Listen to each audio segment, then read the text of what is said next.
it almost doesn't matter.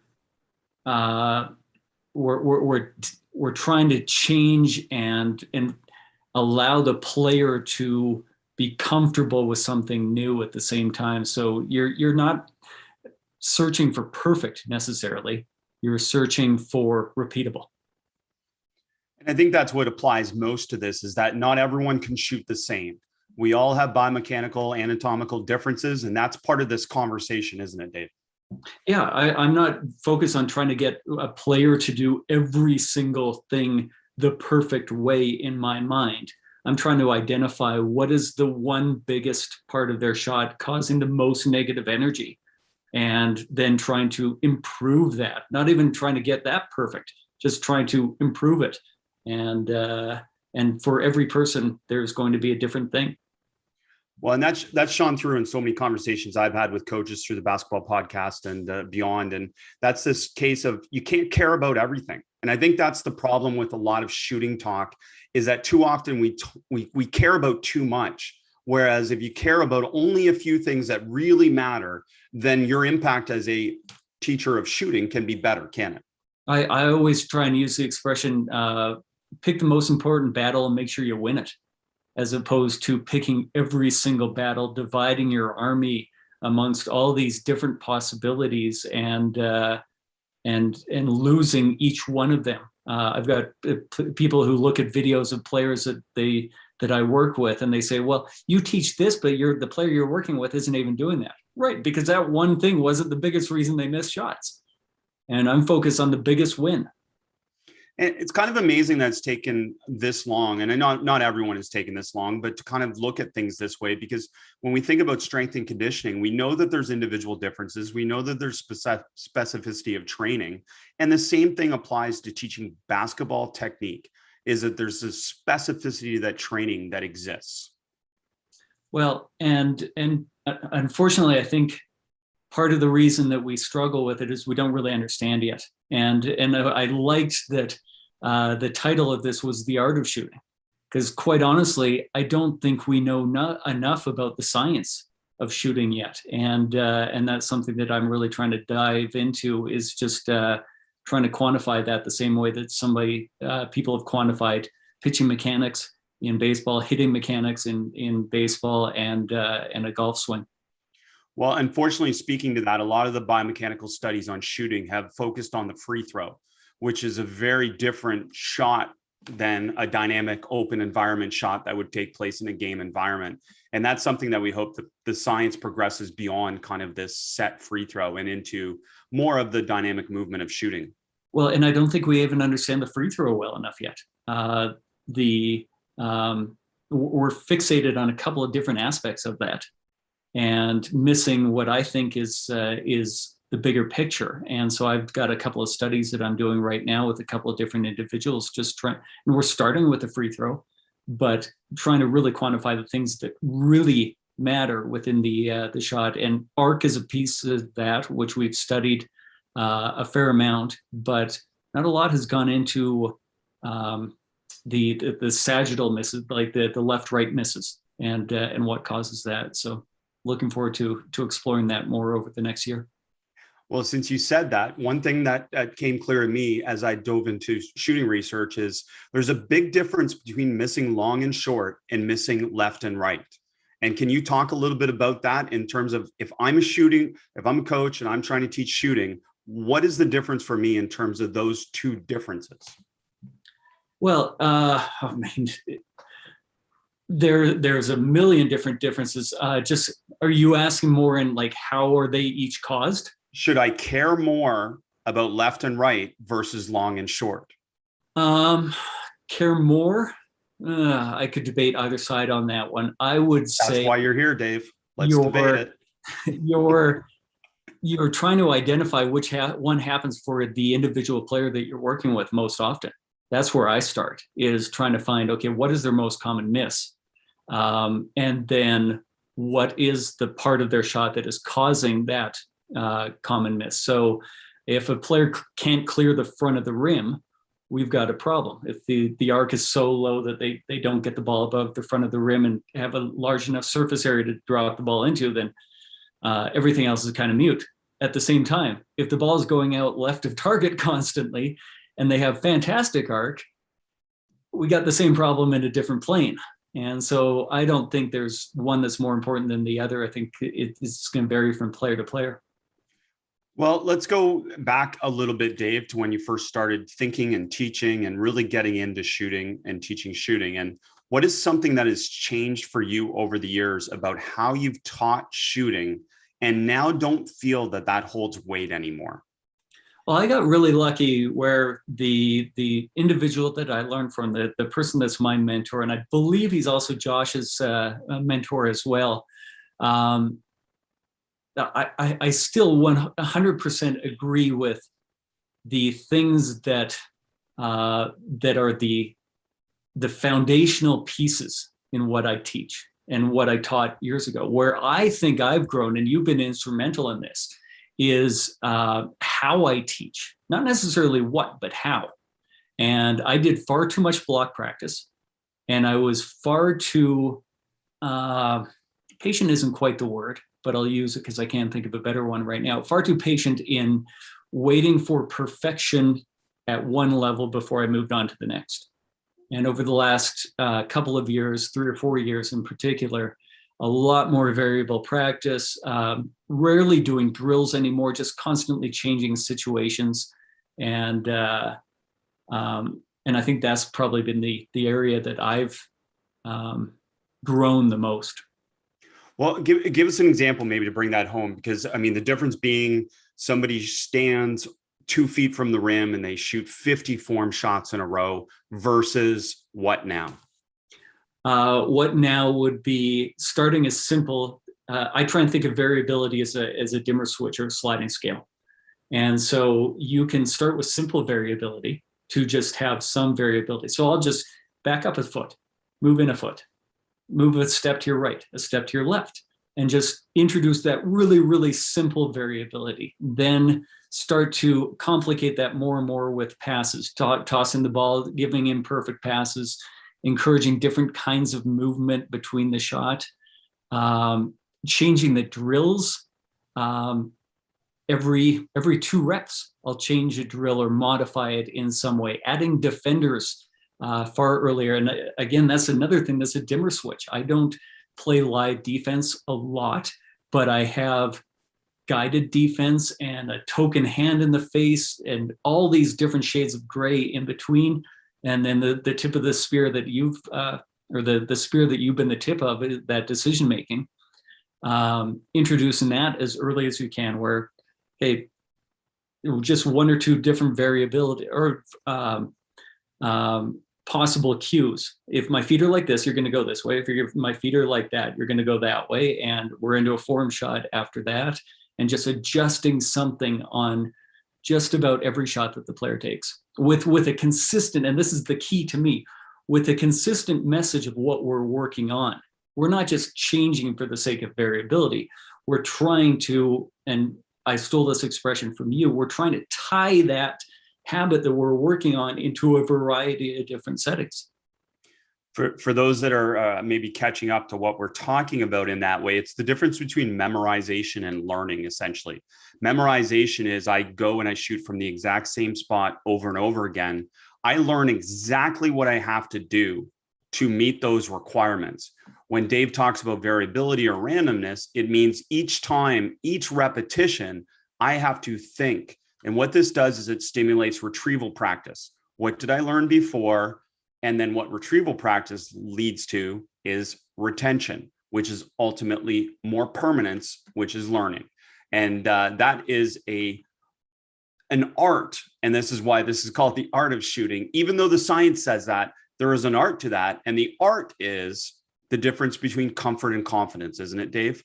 That we have to ultimately still bring them comfort and confidence that what we are doing and what we're working with them on is helping them. Right. And I loved you posted something on Twitter just a couple of days ago about your job was to make, I hope I don't butcher this, practice, the comfortable things in practice uncomfortable, so that when they get into a game, the uncomfortable things are comfortable. And I thought that was I'm paraphrasing, but I think I got the gist of what you're saying, that You did. we have to make practice a little sloppy. And our goal, I think, is to find the correct degree of sloppiness. If it's just utter chaos right from the beginning, well, maybe we're not relearning a motor pattern. But if it's just perfection the entire moment, then we're probably not going to be applying it to a game. And we have to find that sweet spot, which is always changing with the developing athlete. And hopefully our drills and our complexity of our drills that we're working on or using is changing along with their skill set. Well, Dave Love's Twitter and Instagram are a gem to follow as well. And in part because he challenges us with questions like that, which I have taken away from it. And I basically, with any shooter, including a new shooter, very rarely do any shooting form shots from within 1 to 2 feet of the rim. Because what I've learned from that is that when you get that close to the rim, you don't actually shoot with shooting form. You're more likely to push it or lay it up. So almost all form shooting to me has more of an impact from 10 to 13 feet, which more realistically simulates the biomechanics of shooting that you would transfer to competition or to a game. Yeah, if you're standing directly in front of the rim, you have to shoot the ball straight up in the air. And name any other situation in which we shoot the ball straight up in the air. I think that doing that, and then the old adage of, okay, lay on the floor and shoot the ball up in the air while laying on the floor. I think those two drills, there might be some merit in them, but I think there's just as much negative in it as there is positive. Well, it's like, does a piano player run around the piano to get ready to learn piano? No, they play piano, right? And whatever the piano exercises they're doing, they're playing piano. And I think all these things that are extra, which aren't actually shooting, actually take time away from repetitions that matter and that transfer to competition. Right. And then how much can you add in the situations that lead to the shot to tie those habits that you're working on into that transition? Like I always talk about, movement is a skill. Stopping movement is a skill. Catching a pass is a skill. Shooting a basketball is a skill. And unfortunately, the end position of moving or the end position of catching a pass don't perfectly align with the beginning position of the shooting motion. And so it's how do we tie together these all these different skills where they aren't blended perfectly for one to help the other. It's a mess, but that doesn't mean that we can't improve and bring more simplicity to the mess. So we're going to dive deeper into some of these topics, but I want to go back to something that you said a little bit earlier, which is this concept of feedback. And I think feedback is one of the least understood parts of teaching shooting. And that is what's called bandwidth feedback. And this essentially means that there's a reduction in feedback to the athlete. And what I find when watching shooting coaches or coaches teach shooting is they're giving feedback on almost every repetition, which means the player never gets a chance to apply feedback without someone guiding them. And then they also don't get this opportunity to co-create their own solutions. So I know this is big in your mind as well. So can you talk about that a little bit? The first thing that I do at the beginning of every workout is I ask the player, what are we working on? And that doesn't mean that I take their answer.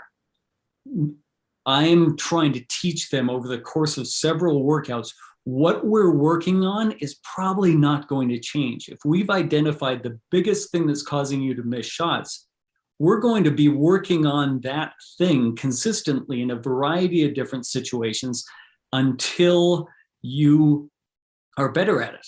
Not perfect at it, just better at it. And so really clearly, right from the beginning of the workout, identifying what is the purpose of why we're here. Then I'll ask them, and I'm asking far more questions now than I used to before. I'll ask them, okay, beginning of the workout, in our warm-up, how can we isolate, how can we isolate that? How can we put ourselves in a position for 10 shots, 20 shots, where you can ensure that you are doing the thing that you say that you're working on.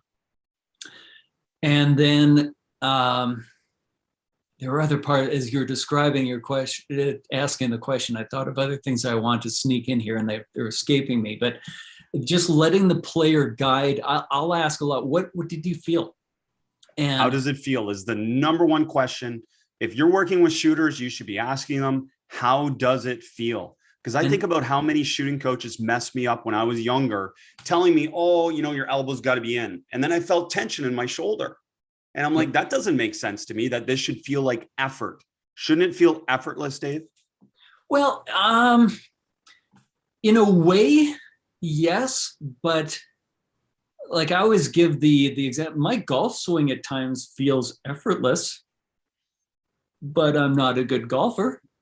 And so if you are effortless can sometimes be a synonym for comfortable. And we have to be really careful with that yes, I want some fluidity in this, but if it's fluidity in the wrong directions, then I might need to make it less fluid in the beginning to get you into the right positions and then make that fluid over time. So comfortable and effortless, yes, those are the end goals for me, but they're not necessarily the beginning stages. So to come, and we're going to go back to this concept of effort. I love that answer. And I love talking about that. And we're going to talk about legs and force generation. But before, just with this bandwidth or this reduction in feedback is the way people should look at it. Like when I first start working with someone, I will give them feedback on almost every repetition, but then I have to remove that feedback so that they start to feel it and they start to process it. And then it becomes maybe feedback on every few repetitions, and then maybe only to every 10. And then eventually it's only feedback when I see multiple outliers in a row. And that's the key part of it, isn't it, Dave? The expression I use is I don't coach mistakes, I coach habits. Love so that. If you make a mistake and your elbow flies out and your index finger's across the target line and you miss, you made a mistake. And I'm actually encouraging you. I want you to make some mistakes because they're going to happen in a game. When that happens 3 or 4 times in a row, now we've got the indication that you have a habit that we need to correct. And so that's when I start to jump in. And I also want to make sure I'm consistent with what I'm giving feedback on. Just not that I'm giving feedback. I want to try and be consistent with what that feedback is with regards to the biggest thing holding a player back. And there may be 2 or 3 of those things, but the last thing I want to do is just every rep give it, oh, okay, that time your elbow was out. That time you push with your guide hand. That time you did this or that. I want to be laser focused in what we're working on.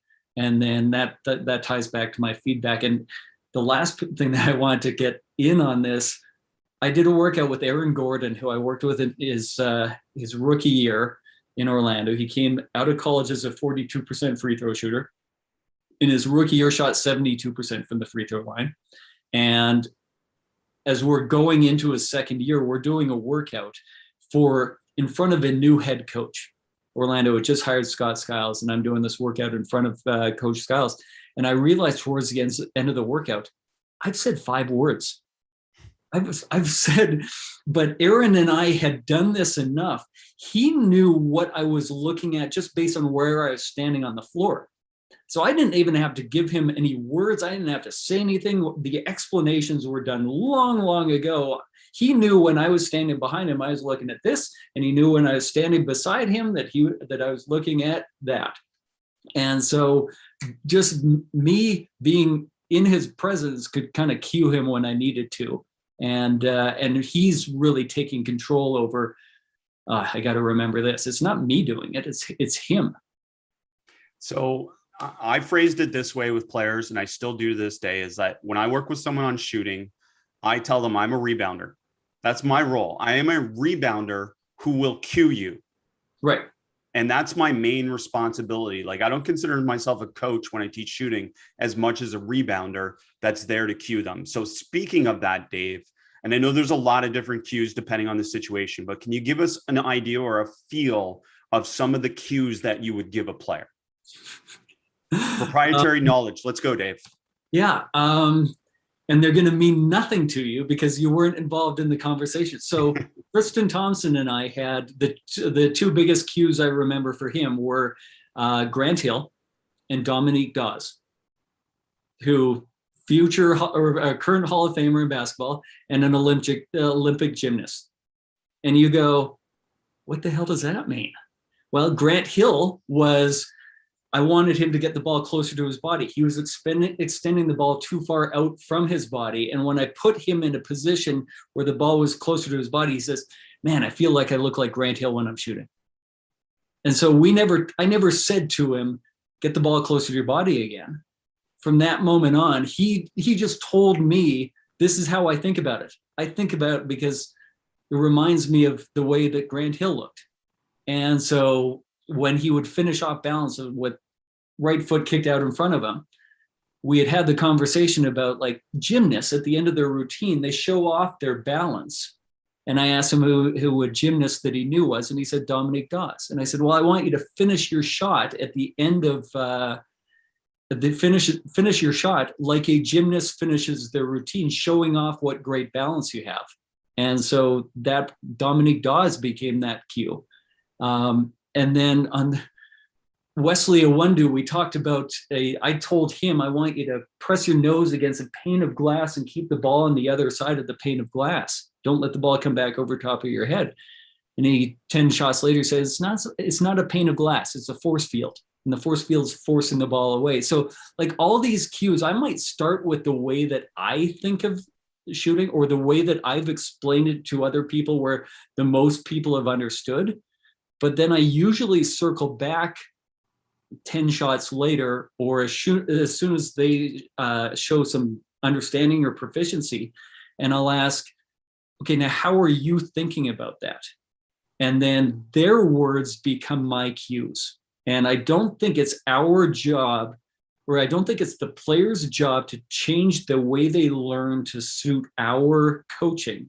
It's our job as coaches to change the way that we coach to suit the way they learn. That's gold. And I hope coaches are following that. Make the cues meaningful to the player. It doesn't just create efficiency of communication, but it also endears yourself to the athlete. And as a hidden bonus, creates a secret language for you to communicate things privately. So that when my players are in a team shooting situation, if one of my players needs to be cued, I can cue them, and they and I know that this is a cue for something, but it doesn't embarrass them. It doesn't call them out in front of everyone else. It's a secret language. And that's another huge benefit. If you were to tell Aaron Gordon something, you and he would know what it is, but nobody else needs to know. Right. And I have wonderful nonverbal conversations with players while I'm standing in the tunnel. Bismack Biyombo knew where I stood during games. And before shooting free throws, he would kind of look towards me, and I'd give him just sort of a nonverbal cue of the reminder. And we could then have a little debrief moment after the free throw as he's jogging back on defense. We could, great work, or more in front of you, more like, and that's part that, I mean, this isn't the fun of shooting, but that's the part of my job I love. I love inventing this language with a person where only you know what you're talking about. And I love that you see the camaraderie that builds with the player as well. You're in a secret club at that point, and that's always fun. So let's qualify these next questions with this. Dave and I aren't necessarily right, but I can say that we've thought deeply about this. And you can take your own deep thoughts away from what we're going to say here. But Dave, are legs overrated in producing force for shooting from a distance? Well, I saw this question, and I don't know how you rate them. So I don't know if you rate them too high or too low. Are they important? Yes.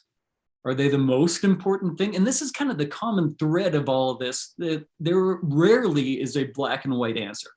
There's a shade of gray, and we don't know what shade. So are legs important? Yes. Do a lot of players, especially young players, tend to not use their legs enough? Yes. Is it the biggest power source in generating range? No. If you stand with the ball at your head and lift your elbow as firmly as you can and aggressively as you can, the ball will go 30 feet, 25, 30 feet in the air. If you stand with the ball on your head and you jump as high as you can, even from the deepest squat that you can get into, you're probably only getting the ball maybe 10 feet in the air. So arms are as important, legs are important, and probably more important is the synchronization between the two, getting them working together at the same time at that optimal moment. So in biomechanic language, they talk about summation of joint forces, this movement from largest muscles to smallest muscles, and this one movement flow. And that is obviously the most important part of all this in some respects, is that your body works together. Right. Yeah. And hopefully we've got coaches studying these kinds of things. Like, do you need to know in detail? I read abstracts of papers and I don't understand what the heck they're saying, but I've got a couple of people that I trust and that I can then ask my questions of those papers. So hopefully we're doing that. And when you hear summation of joint forces, you go, I can sort of explain what that means and why that's important. Well, it essentially means that we used to emphasize a lot of deep knee bend and different things like that, but that's not it. It just means that a lot of the production of force starts from the legs, but it continues on into other things. And what Dave, I think, is highlighted for me more than anything is the importance of the elbow. Again, not saying it's the most important thing, but I don't think I gave it enough attention. And another thing that I want you to talk about, Dave, is the importance of your fingers in helping generate this power, because the end movement comes from your fingers. Well, okay. So I think one of the hot button debates with coaches is, should the ball be touching your palm? Should the ball be off your palm? And again, it's it's not a black and white answer. I am far more concerned about where the weight of the ball is in relation to the hand, as opposed to what part of the hand the ball is touching. I want to feel the weight of the ball back in my fingers, because ultimately your fingers are moving a lot within the shot. And if the weight of the ball is in the heel of your hand, that's hardly moving at all. And so the funneling motion that occurs from snapping your wrist and the power generation that occurs from snapping the wrist, if the weight is down here, we're only getting a fraction of what we could be getting. And so even if the ball's touching your palm, if you can feel the center of gravity more towards the fingers, then I think you're getting more of what your body has to offer. Well, let's get into some more of those debates. What are we doing with our offhand? Because again, I grew up saying, oh, it's got to point fingers to the sky, thumb towards you. And now, like, it was like a taboo to turn your hand. It was a taboo to turn your hand towards it.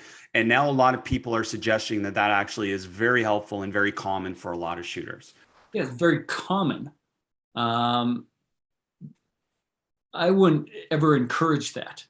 My goal is to have one variable that pushes the ball towards the target. And if we can get the middle of our hand on the middle of the basketball and lift straight up, we have one variable pushing at the target.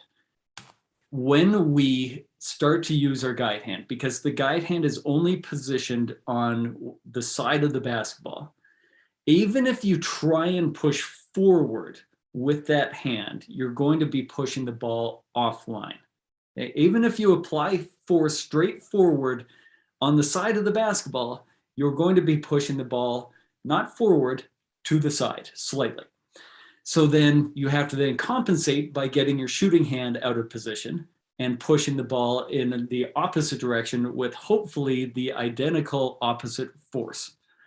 And now we have two variables that we have to sync up perfectly to get the ball online. Does it happen? Yes, it does happen. But if we notice, we also don't shoot a particularly high percentage.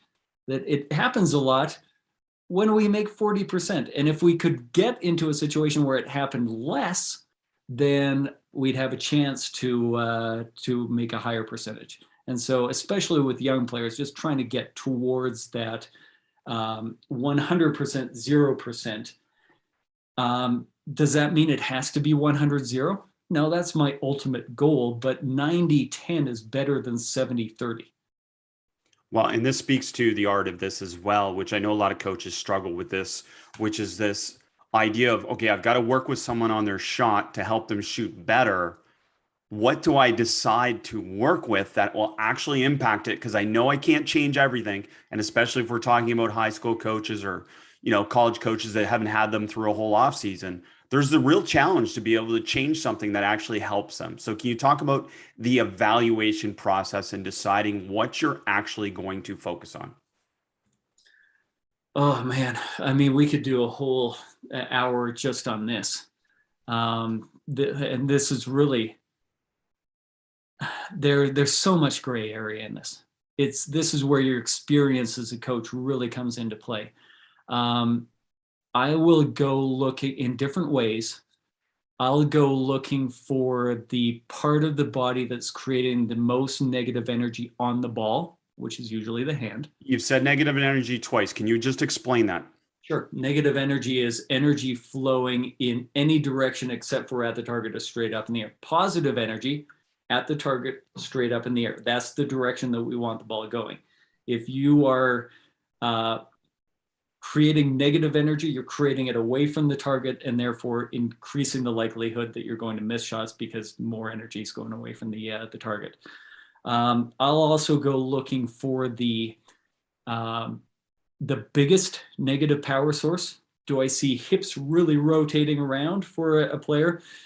Do I see arms crossing? Those will give me some clues on what I want to work on. I'll look at the rotation of the basketball. I'll look at the arc of the basketball.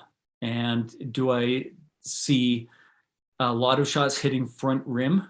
Okay, well, then I'm going backwards saying, okay, if it's not clearing the front rim, is it not high enough? Okay, it's not high enough. Working my way backwards, what is causing the ball to go forward as opposed to up?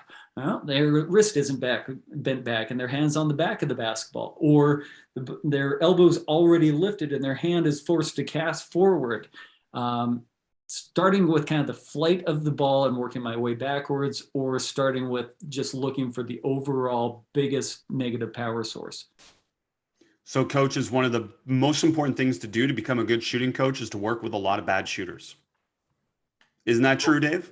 Yeah. That with every single player I've worked with, you put a new, I shouldn't say multiple new tools in your tool belt, a new way of getting from point A to point B with another player down the road. And my best example, I had a university player at the University of Calgary named Robbie Sahota. You probably would have played against Robbie. Yeah, I remember Robbie.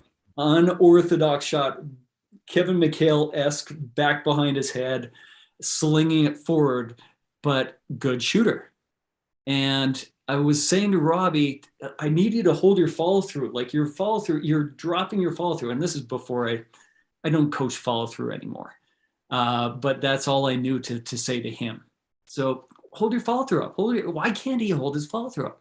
And then I go and I do a camp or a clinic for kids. And there's a kid who has a similar habit. And for some reason, I could see it with the kid that, he can't hold his follow through up because his elbow's already lifted. His hand's pivoting and around. And at the last moment, his hand is actually moving down. Well, if your hand's moving down, it's very hard to hold it up. And, or at least in a genuine way. And so working with that kid for 5 minutes, all of a sudden taught me what Robbie was doing wrong. And that happens all the time. Work with as many players as you can, good and bad. Well, I know we both talked about that, our summer camp experiences, working with so many different players and diversity of anatomical and biomechanical differences. And you said negative energy. I have to ask you about ball dip, because that would technically be a negative energy, but it also has been shown to have some benefit for rhythm. So can you talk a little bit about the ball dip on the catch? Necessary on some shots. I don't like the word rhythm. So if you let me, because You can change my words, Dave. It's all good. We're going to fight about multiple things next time we're in person anyway. So we'll fight about this. The word rhythm to me sort of implies just comfort. And I think you can change what is comfort. I think comfortable. I think with a weak shooter, you should adjust the rhythm. And I think elite shooters can have multiple different rhythms and be able to execute them all. So having somebody be in rhythm isn't necessarily the most important thing to me. So here's my thoughts on the dip. Is it more if where you catch the ball, let's say it's around your chin, is point B, the bottom of the dip is point A and the release is C. Going BAD takes more time than just going BC. I don't think we can argue that. Unfortunately, it also generates less power. We have less space to generate power. So if you are shooting a longer shot, you need power. Shooting an efficient air ball isn't going to be helping you. You're going to need to get the ball as low as you can or as low as you need to generate the amount of force for that longer shot. But it's also a huge advantage if you're already capable and strong enough to be able to do it. And Duncan Robinson has proved this. And there's a great Devin Booker shot where they've just caught it at their chin from the 3-point line and gone up on a shot that otherwise would have been blocked if they had dipped it. So stop arguing, in my opinion. One is definitely right in all scenarios. One is definitely wrong in all scenarios. We need to understand why we do it, and then adjust accordingly. Like it will be that you'll need more dip on longer shots, especially when you're a younger player. So I wrote it down as soon as you said it about follow through. And I know a coach already asked about that, but before we get to the follow through, let's talk about the eyes. Because again, there seems to be some scientific debate that's come out about this, that we should actually follow the flight of the ball with our eyes instead of keep our eyes focused on the target. And coaches, there's a whole bunch of stuff. If you want to dive deep into research on the quiet eye and different things like that, they talk about this, which is really geeking out. But Dave, let's not geek out. Let's just go to you, the expert that's worked with people. Well, I have to be careful of how my cues may be misconstrued. And so what I don't want to do is I don't want to actively teach a player, look up at the ball and have them misconstrue that look early. And now they're looking at the ball when it's not even out of their hand. That's the key part of this, is when you look. So I'm glad you covered that. So my default teaching point is stay fixed on the target.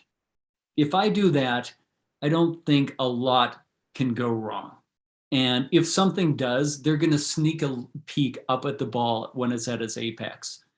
And I'm viewing this in a performance lens, if this is occurring in a game, as opposed to using what I see from the ball for my development in a workout. But in a performance setting, stay fixed on the target. And if you sneak a peek early, the ball's at its apex, no harm done. But if I teach you to look up at the ball at the apex and you look early from that and you're looking at the ball before it's out of your hand, Brandon Ingram does this. John Collins does this. You'd think nobody would ever do that. I've got video of players who are shooting free throws and they are looking at the ball in this position. And coincidentally, they're not the best free throw shooters. So that's just what I would be careful of, is how might that cue be misconstrued? And if it slips from your ideal, what is going to happen?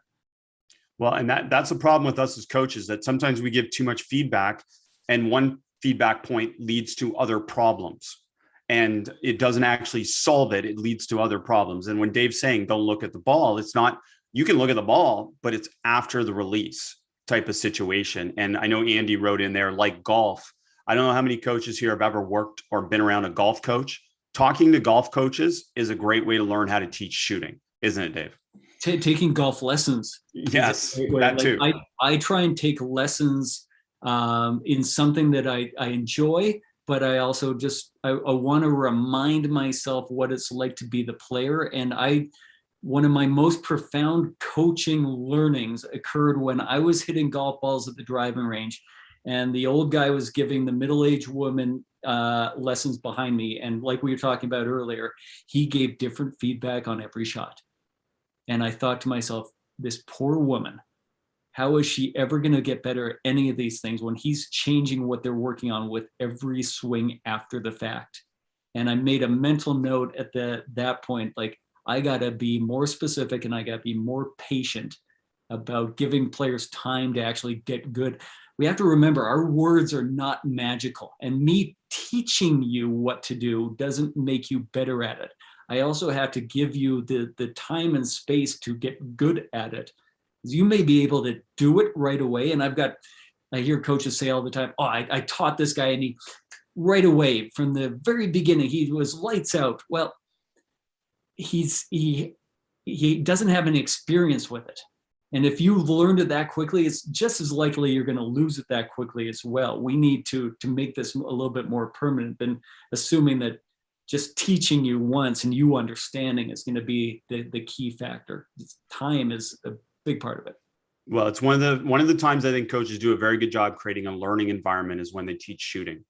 And too often we get a learning environment misconstrued with an intensity environment, which we're really good at as coaches. And intensity and learning don't necessarily go hand in hand, especially when we're talking about shooting. So you have to create this environment, as you're saying. Dave, we got to jump a little bit to a question where I know this is maybe the most practical thing for a lot of coaches is, when would you actually work on someone's shot in an ideal situation?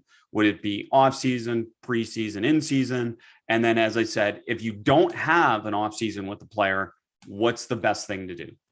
The ideal time to start is as far in advance of your next game as possible. So my ideal time would be in May. That the player out of the playoffs and took a little vacation, and they now have X number of months before they're going to play a meaningful game again. That's my ideal time. If you have a lot less time than that, as most coaches probably do, then I would pick smaller things and or more focused details, and just dive in. Remember, when you work with younger players, you don't get the luxury of big blocks of time necessarily, but you do get the luxury of they're 12, 13, 14, 15 years old, and they have more time over the long term to develop these habits, whereas I have to kind of change a habit, and that's a little bit harder in a different way. I shouldn't say harder, it's a different way. Yeah, I mean, we're not magical, and you said that. This is a case of you deciding as a coach what's going to make the most impact for that player, especially if they're a player that plays for you. And that's part of it. And this comes back to this other question, which maybe supersedes everything we're talking about, is how do I build a player's confidence in their shot? So you've worked with them and now they're experiencing some success, but it's not perfection, obviously. How am I helping them understand that what we're doing is working?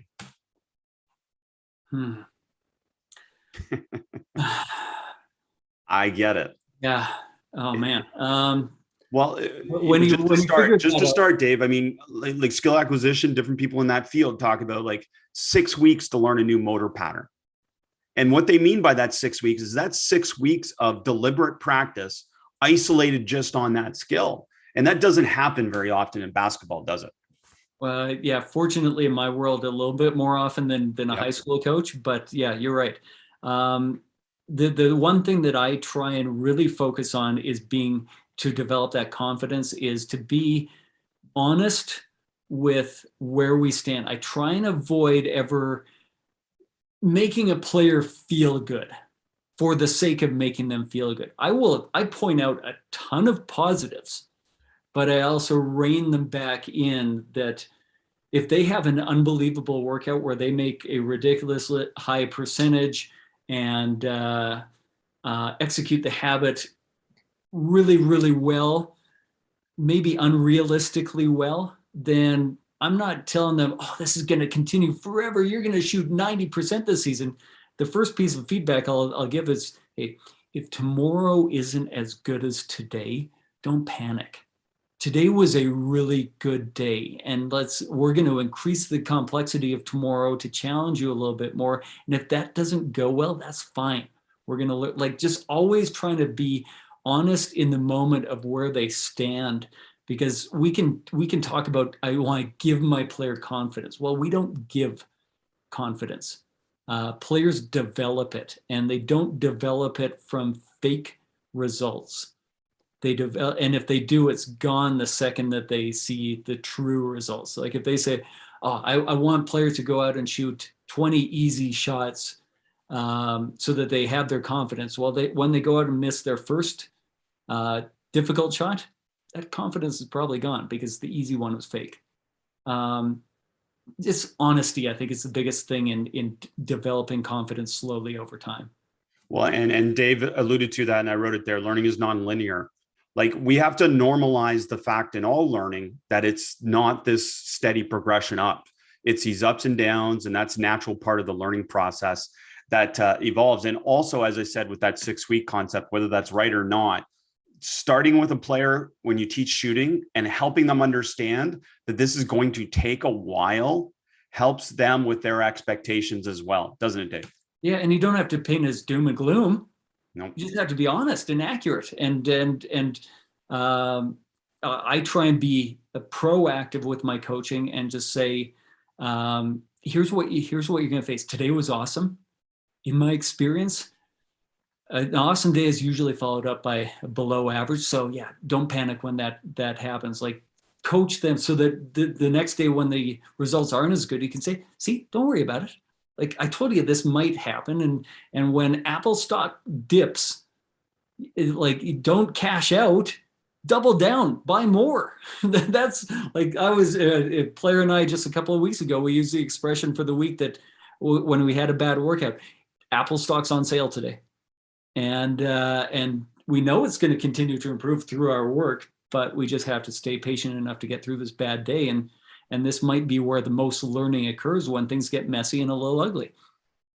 And find ways to normalize and bring attention to it, but in a really kind of funny way. I still say this all the time to players, is like, I missed once. Like, it happens, right? I missed once. Yeah. And that's normal. That's not very funny, though. You said you were going to find it. Well, you know me, unfortunately, so you're not impressed. So. You might be the driest texter. I know. You're very dry over text. Anyways, moving on, Dave. So coaches, if we have any questions, I would love to take them now. Anything that we haven't covered, and we can ask a shooting expert like Dave for any questions. Please either raise your hand or post it. Or how are we doing it, Adam? Can they just unmute and ask? Yeah, either way, I see Paul's got his hand raised. Go ahead, Paul. All right, let's go, Paul. Hey, Dave, I appreciate you. Awesome stuff. You wrote down a ton of stuff. In terms of like a coach and staff, would you recommend, like, say, the head coach give his philosophy and ideas out to his entire staff and kind of have them keep an eye on things, or just have him or one guy focus on shooting and working with guys? I would, if you go to the whole staff, that would be really great over the long term if you could get everybody on the same page. I think in the short term, you just run the risk of empowering people that don't fully understand what you want or misinterpret what you want. And so in the short term, you might be better off trusting one individual or handling it yourself, and then bringing others into the workout so they can kind of see the practical application of what you're trying to do. You can educate them along with educating the player as well. And then, in time, they become your right hand person. And then that grows slowly over time. I'd worry about empowering an entire staff based on your theory and without them fully understanding that necessarily. We'll get to Alexander's question next, but Dave, that also kind of goes to, like, does the staff even need to know the details of it somewhat, right? Like, do they care? They just want the results to a certain extent when you work with people, right? Yeah, I need to know shooting. My head coach probably needs to know the broad strokes of what I'm working on with individual players, and more so just so he can positively reinforce messages. And then I don't need to know necessarily every single play that he's running and why and what, but I need to know that player that I'm working with. Where's he going to get shot? Where are they going to get shots from? And so I need to be an expert in what I'm an expert in, and then I need to know the broad strokes of how I fit into that team. Macro versus micro. Alexander, you still have a question? Go ahead. Yes. Hey, Alex Ulrich. I'm a JV high school boys coach in Wisconsin. So my question, it kind of gets onto the like the variable practice versus block practice. I get the concept and the idea. I was wondering if you can maybe dive a little bit deeper into that. The expression that I keep going back to, and how I keep this straight in my head, because block practice might be getting a bad rap right now. Block practice is not bad. It just doesn't apply greatly to a variable game like basketball. And so why do we use block practice? We use it to slow down the situation enough so that a player can focus on a particular detail. And so I go back to the expression, make it as block as you need to, make it as variable as you can. And that's sort of my guiding light on how to use these. I have to identify what the player is working on. And if they're getting that habit wrong, more often than not, I need to simplify that situation. And that can still be variable, but it's probably edging towards the block end of the spectrum. And then if a player is getting the habit right more often, I need to introduce that in a more variable situation where they're not doing the same thing over and over and over again. So block practice is just doing the same thing with very little variation over and over and over again. And then variable is to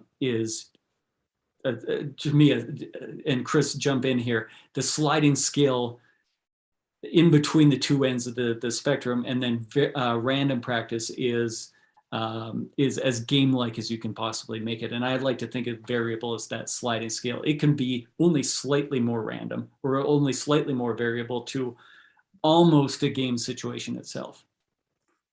Generally think about block practice for initial learning and then for bringing them back to comfort and confidence. But after initial learning, more random practice. But random practice, as Dave has alluded to, doesn't have to be completely random. It can be, I take Alex to the buffet and he only eats salad and pasta today. But then eventually I can let him eat steak and dessert, right? So it depends on the day how random or variable you're going to make it as well. But the general cue here is repetitions without being repetitive. Repetitions without being repetitive.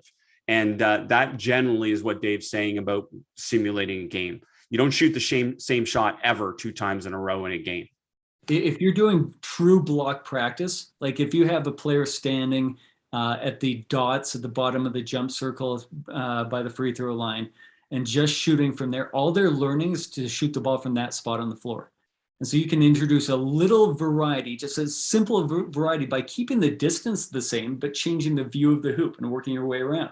And then as Chris kind of talked about earlier, introducing I call it a window, shoot within a window of 10 to 14 feet. And we don't want to go beyond 14 because you abandon the micro skill that we're working on, but just play within that window to, okay, now every once in a while, you're going to have to react to this or that. And you can build up that randomness or variety with time. Dave, I cannot thank you enough for sharing the game with us. And, to Adam and Andy and Brandon and Rising Coaches, what an incredible platform they've created. And if you're not a member, please make sure you join. And, this is a necessary thing that we're talking about and diving deep into the science of basketball. And I'm so grateful for that and the opportunity to be a part of it. So thank you everyone for joining us. And Dave, most importantly, thank you to you. Oh, most importantly, thank you to you. Really, Chris, you probably should have been one of the panelists here as opposed to the moderator, because I felt dumb at times trying to explain things in my language, and then you sum it up into this very educated sounding sentence. So thank you for making hopefully me sound smarter. And then Coach Gordon, thank you very much for the invitation. Yeah, thank you guys so much. That was fantastic. The level of detail and thoughtfulness both of you guys put into that conversation was big time. And like we said, um, this is really a fun week because we get to deep dive into some of these pointed topics. Make sure you guys follow Dave Love at Coach Dave Love on Twitter and Chris Oliver at B-Ball Immersion or basketballimmersion.com. So we appreciate you guys so much. That was great. Thanks, Dave, and thank you, Chris. And Chris, we'll be seeing you later on in the week. And Can't wait. in the Analytics. oh yeah. Yes, you're going to be talking about analytics. But I was going to say in the not the honor of time, but in whatever, you guys know what I'm saying. We're going to keep it moving. We're going to keep the show rolling and go right into our next panel. I'm going to introduce our panelists, and first our moderator, Brett Goldberg, the CEO, host, and producer of Truth Media, is with us and is going to moderate an unbelievable conversation here on how coaches can help players reach peak performance. Brett is joined today by Paddy Steinfort. Paddy is the performance director for Football Australia and currently works as well with the Boston Red Sox. He's also worked with the Philadelphia 76ers, the Toronto Blue Jays, and with Texas Tech, the Eagles, and many, many other teams and organizations. And our other panelist is Brian Levenson, the founder of Strong Skills, who's worked with many CEOs, professional athletes from the NBA, NFL, Major League Soccer, and corporations like Disney, and even the Federal Reserve and the Department of Homeland Security. So yeah, I'm sure he's got secrets that he could share with all of us. But Brett, I'm going to let you take it away. And we appreciate you guys being with us. Adam, thanks. Can everyone hear me okay? We good? Beautiful. This is exciting. And Brian and Paddy, I'm going to turn it over to you guys very quickly. I will give just a note or two as we dive into this topic, which I'm definitely looking forward to doing. And Adam, thank you for the opportunity to be part of the Rising Coaches Conference. I am supposed to be joined today by one of our partners and co-owners of our business, Truth Media, which is Kobe Carl. Kobe is the new head coach of the Delaware Bluecoats out of Wilmington, which is the G League team of the Philadelphia 76ers. Unfortunately, there was a conflict in his schedule, and he's actually coaching right now on Doc Rivers' staff during the Sixers-Nets game. I seriously doubt Kyrie Irving is there, but certainly know that Kobe was not going to miss that opportunity to be part of that organization and be part of that event tonight, but he was sorry to miss it. Briefly, Truth Media is a company that I co-own with Coach George Karl. I'm sure everyone is familiar with George on this call. George is the 6th winningest NBA coach in history. He is a great partner and a great guy to work with. And one of the topics we have discussed extensively on our series of podcasts over the past year and a half is human performance, peak performance, and everything that goes into the world as it relates to not only athletics, but the psychology of, the mental and emotional aspects of, and we have certainly covered it in the basketball arena and the sports arena, and even more recently through a series of conversations that we have helped host with former Navy SEALs. And so we're exploring it on a military level as well, and getting into really interesting topics that Paddy and Brian will take us into regarding sleep and nutrition and hydration and everything that has to do with being your best as much and as often as you can. So I'm thinking this is going to be a great conversation. I'm sure it will be somewhat basketball related, but it goes well above and beyond what happens in the arena, and it can be impactful in lots of areas of life. So with that said, Brian, why don't I turn it over to you briefly for a quick introduction to yourself. I'll do the same with Paddy, and then we can dive into a series of questions that I plan to give you guys. Sure. So glad to be here. Brett, thanks for the intro. Paddy, good to see you. We've never met before, but I've been following you for a while and excited to learn from you today as well. I'm based in Bethesda, Maryland, right outside Washington, D.C. That's why I got to work and still get to work at times with some interesting people in our government. I've got two small kids, a 5.5-year-old and a 4.5-year-old, a boy and a girl. I was enjoying listening to Dave talk about shooting. My son is just getting into sports now, and he has a tendency to bring everything forward and throw a ball like this. So I was taking notes on some mechanical things, even though I have no idea what I'm talking about on that front. But just really excited to be here. I have a private practice where I spend most of my time these days actually working in business in the corporate world, but I still get to work with a lot of athletes. George Washington University Athletics is a place where I get to spend a lot of time, and I'm grateful to get to work with them. But I've worked at every level: high school, pro, college, amateur, and just love basketball. I've always loved basketball. And so I'm looking forward to learning from Paddy tonight, Brett, learning from you, and hopefully everybody else on the call as well. Patty, can we turn it to you for the same? Thanks. Yeah, thanks, Brett. And likewise, Brian, I'm not sure if you know, but I have followed you on Twitter for a little bit. So it might sound creepy first up, but I am looking forward to us sharing the conversation. As everyone can probably hear from my accent, I'm not from around these parts. Originally from Australia, had a semi-successful professional football career, Australian football, for 9 years. But it didn't go as well as I would have liked or dreamed. And so from then on, I was always interested in coaching, which I moved into pretty quickly. But then with a couple of things that happened during my early days of coaching, I was thrust more to investigate more deeply in the psychological area. I moved to America to study a master's of psychology at UPenn. And from there, like kind of accidentally, when people ask me, how do I end up working in all these leagues, it was definitely by accident. I didn't know that you could be a mental coach. I was just a football coach who happened to study psychology, and then I got a job in football, and then I got a job in baseball, and then I got a job in the NBA, and it just kept growing and rolling. And I don't have two kids, unlike Brian, so that means I've been able to move around way too much. And I'm currently actually in Japan. I'm working with the national team for Australian football, soccer right now. We have a World Cup qualifier tonight here in Japan. And so depending on the day, I'll be in different sports, different contexts, do some work with the US Army. And if anyone is a podcast listener, I'll quickly plug my Toughness podcast, because it's basically talking to experts in all these different domains that I've been across about how they deal with some of this stuff we're about to talk on today. So I'll probably wrap it up there and throw it back to you, Brett, and we can hop in on it. Beautiful. Thanks, Patty. Brian, I'm going to start with you on this. And just as a reminder, the topic of this particular conversation is how can coaches help players reach peak performance? So let me start with this as a definitional question. When you hear the words peak performance put together, what do we define that as these days? It can mean a lot of things. What's the definition you put around those two words? For me, I go to flow state, which was studied by a guy named Mihai Csikszentmihalyi.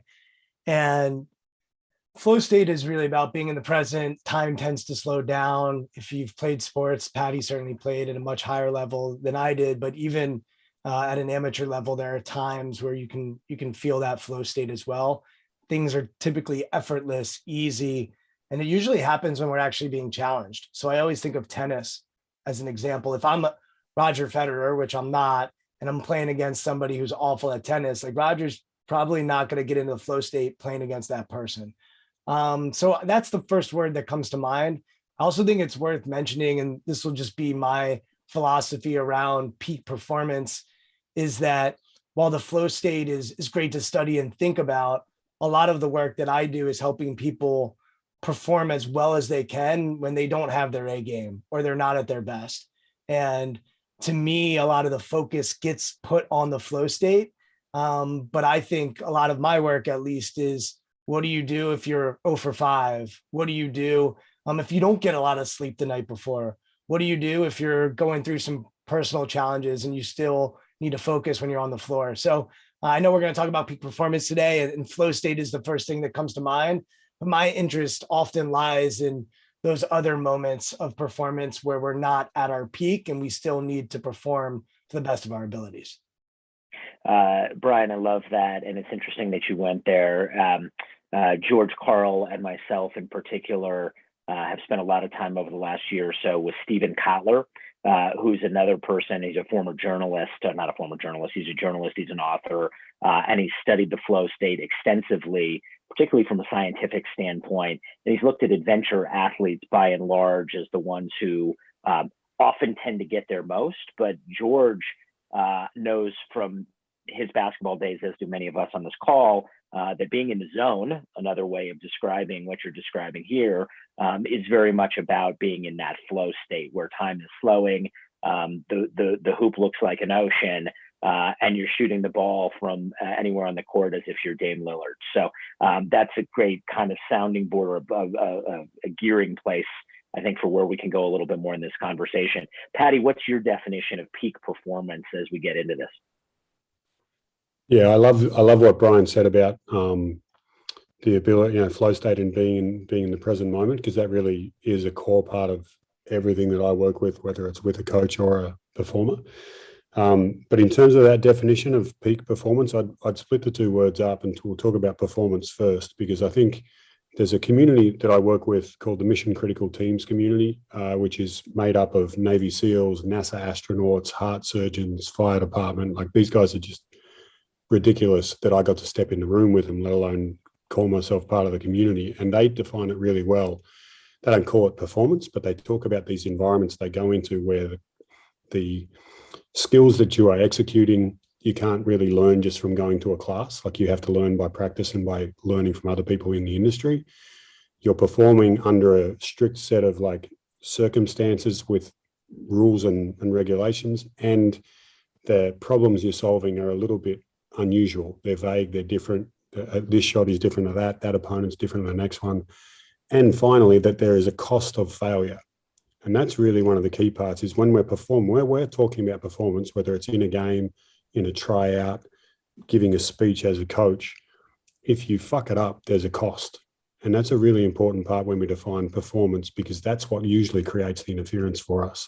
So it's the ability to execute that very specific set of skills under pressure is what I would call performance. And then when we're talking about peak, you can probably, and that performance is, it's the same concept, just in different contexts, depending on whether you're playing football, basketball, being a coach, being a parent.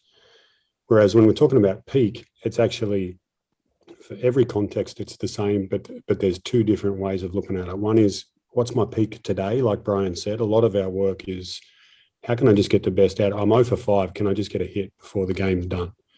Or I'm on an absolute heater right now. How do I keep this rolling?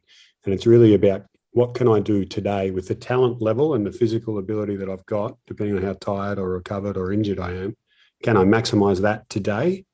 Versus some of what this group, I'm sure, is interested in is, how do I increase this person's peak? So from the start of the season to the last game of the season, can I actually improve the peak?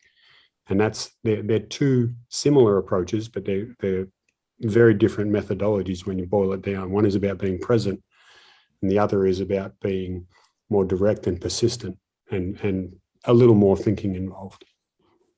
Hey, Brett, can I ask Paddy a question? Yeah. And I think this will relate to basketball, but it's really something I'm just curious about. I've been wrestling about, because I love how you talk about performance having consequences. And I think that it's a big distinction. It does matter. And if you coach a sport, winning matters. You care about the result. But I've been thinking about artists, like painters, because a painter, whether it's Da Vinci or Michelangelo or whoever you're thinking of, has to put together something that is going to be evaluated at a later date, but it's not necessarily evaluated in the moment. And so they have the ability to burn it or tear it up or rip it up. How do you think about artists and painters that have the ability to have redos? And that's something I haven't had clarity on thinking about them as performers.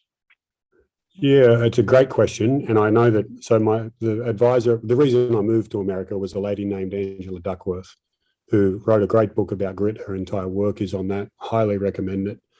And I asked her this question when she was on my podcast actually about, does this apply to all performers? And she describes artists as performers, as do I. And she said, I think it does to people who have a cost in the moment, but not so much to someone who has to create something over a year. And in the end, we both settled on a point of agreement of, let's say you're writing a book or you're doing a piece of artwork that isn't assessed until later. There's a constant assessment of the artist while they're doing it. Even like when you drop in flow, there's a little less of that. But as you build a book, there's editing going as you do it, and there's reiterations and all this sort of stuff.